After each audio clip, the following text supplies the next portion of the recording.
Two major local development projects topped the latest council meeting. Hi, I'm Dean Brookie, Mayor Pro Tem and Durango City Councilor. Welcome to Council Connection, a program designed to give you a snapshot of happenings at the most recent Durango City Council meeting. This time, we look at the January 6th meeting. There was one proclamation to begin the meeting, declaring January as Crime Stoppers Month. In 2014, we received 113 tips, which resulted in captures of individuals in our area. With these tips, we rewarded out $2,400 towards these citizens that gave the information to Crime Stoppers. We continue asking citizens to call our tip line at 247-1112. These tips are anonymous and may result in up to $1,000 cash and rewards. You can also tip online by going to DurangoLaPlataCrimeStoppers.org or by texting 274-637, which spells out crimes, and start your message with tipster followed by the information. And once again, it's all completely anonymous, and you'll receive your reward in cash. Next came the consent agenda, which is intended to allow City Council, by a single motion, to approve matters that are considered routine or non-controversial.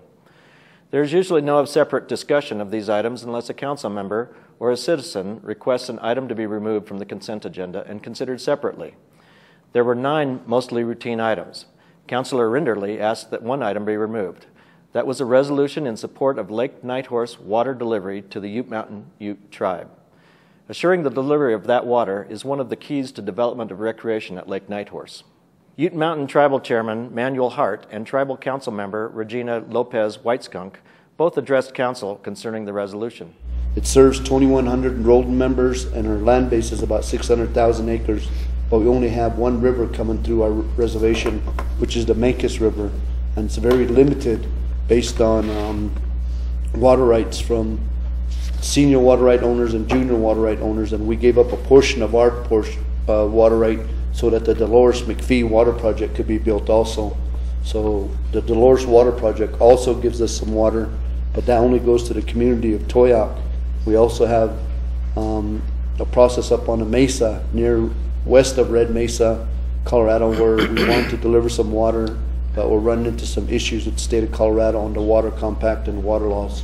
So our land base goes down into New Mexico, and this water would really help our future. I'd just like to thank you all for this. It truly is a blessing as we approach the ever-challenging situation of water delivery.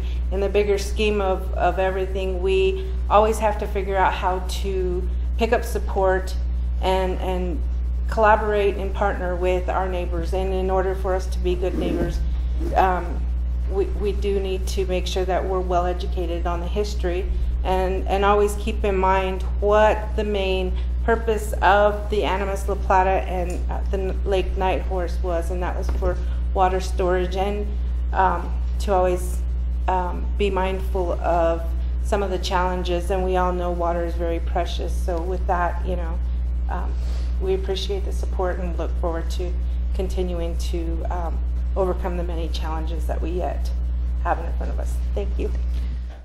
There was one legislative hearing on the agenda dealing with the revisions to the city code on vending and door-to-door solicitations. 2 major developments were topics of quasi-judicial hearings. The first was a conceptual plan and rezone hearing for 3 duplex and 8 single-family units proposed northeast of Colorado Avenue and the Florida Road intersection. Also held was a public hearing on the conceptual plan for a La Quinta Hotel at Mercury Village near the Durango Mall. The developers propose a 3-story, 96-room hotel on land between the new Mercury Payment Building and the mall. The site's prepared, it's ready, it's in the right development, it seems to fit all the requirements.